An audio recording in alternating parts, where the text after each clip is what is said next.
चौरसिया जी के नेतृत्व में आगे बढ़ रहे हैं। मुझे पूर्ण विश्वास है कि हम सब लोग एक सही दिशा में जा रहे हैं। तो मैं आमंत्रित करता हूँ दीप प्रज्वलन के लिए आपने डॉक्टर साहब को और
दीप प्रज्वलित कर हिंदी दिवस का शुभारंभ किया गया और डॉक्टर ए के चौरसिया जी द्वारा उसका संचालन किया गया। उसके बाद ग्रुप सी द्वारा ये सभी संचालित कर प्रार्थना सभा का आयोजन किया गया और हिंदी दिवस की आख्या पढ़ी गई।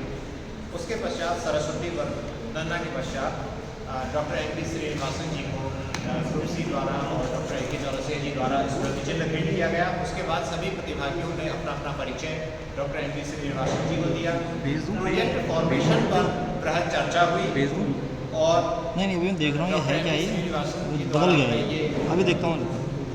कहा गया कि हमें इस पर 40 पेजेस की एक गाइडलाइन की रिपोर्ट बनानी है ताकि वो उत्तराखंड के सभी शिक्षकों तक पहुँचे और वो विद्यालयों में विद्यार्थियों को प्रोजेक्ट कार्य सही से करवा सकें।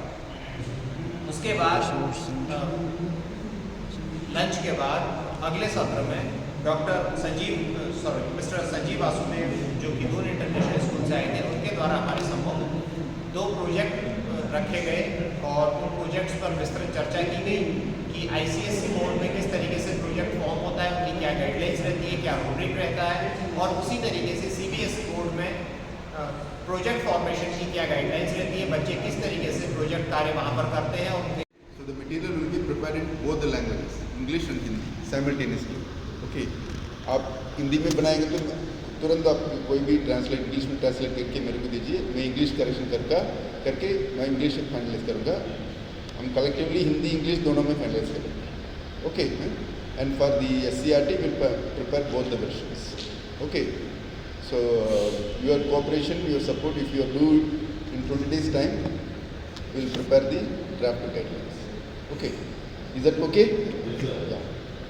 And apart from लिखने का प्रयास किया है, मुझे नहीं पता मैं कहाँ तक सार्थकता इसको दे पाऊँगा, लेकिन कल रात को भी जितना हो पाया हमसे सर लोगों के मार्गदर्शन में, संजय सर और पंत जी के, तो मैंने इसमें कोशिश करी है कि मैं इसको 450 वर्ड में मैंने इसे लिखा है।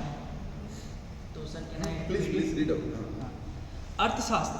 4 लोग एक स्थान पर किसी एक जगह पर खड़े हो जाएं, वो भी बिना किसी स्वार्थ के, यह संभव नहीं। अर्थ यानी जहाँ से मेरा कुछ लाभ या कुछ भला हो वह, और शास्त्र जहाँ उस विषय के बारे में पूरा ज्ञान प्राप्त हो। बच्चा जन्म लेता है तो उसे कपड़े में लपेटा जाता है और कपड़ा पैसे से खरीदा जाता है। जब वह मरता है तो समाज भी उसे उसी कपड़े में लपेट कर ले जाता है। यह संसार की हर सभ्यता, हर धर्म, हर जाति में देखने को मिलता है। जैसे शिक्षा एक जीवन भर चलने वाली सतत प्रक्रिया है, वैसे ही जीवन में अर्थशास्त्र की विषय वस्तु चलती रहती है। कहने का आशय यह है कि अर्थ हमारे जीवन से बहुत गहराई से जुड़ा है। बिना अर्थ के एक बेहतर जीवन की कल्पना करना मुश्किल है। अर्थ एक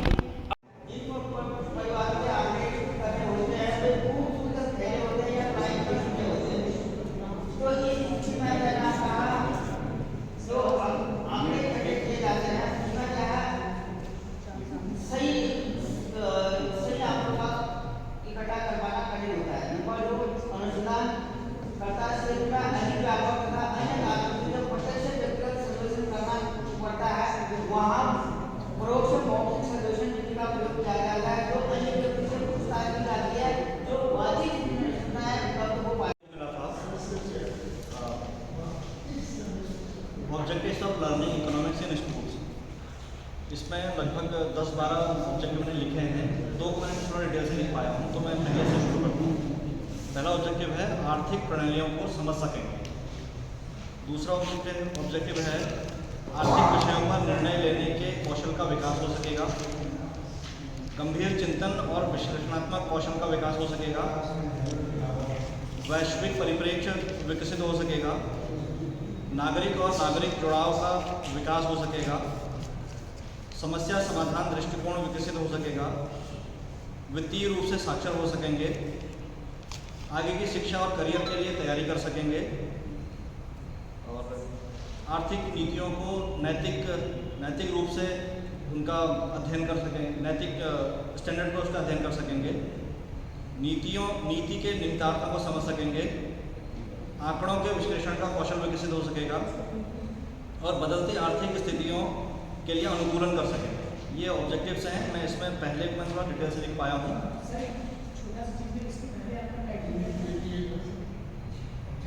ये था स्कूलों में जो पहला है आर्थिक प्रणालियों को समझ सकेंगे। इसके बारे में लिखा है थोड़ा सा। 3 तरह की आर्थिक प्रणालियाँ बताई जाती हैं, पूंजीवादी, समाजवादी और मिश्रित। अर्थशास्त्र का अध्ययन करने के बाद छात्र समझ सकेंगे कि बाजार अर्थव्यवस्थाओं से लेकर नियोजित अर्थव्यवस्थाओं तक विभिन्न आर्थिक प्रणालियाँ कैसे काम करती हैं और आर्थिक नीतियों के आधार पर इन आर्थिक प्रणालियों की पहचान कर सकें।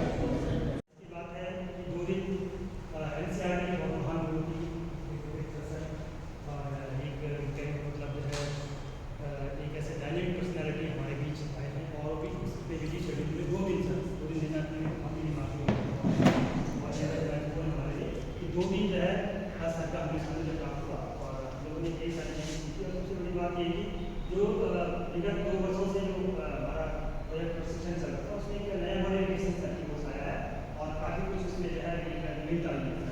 तो इस वर्कशॉप को मैं मानता हूँ कि इसमें भी काफ़ी कुछ हमने सीखा है। जबकि लग रहा था कि लगातार प्रशिक्षण चल रहा है, पिछले साल हुआ, उससे पिछले साल हुआ, तो दिमाग में ऐसी चीज़ की पता नहीं क्या होगा, मुझे लगता है कि पूरा पुरानी उत्तर प्रदेश वाली बात है।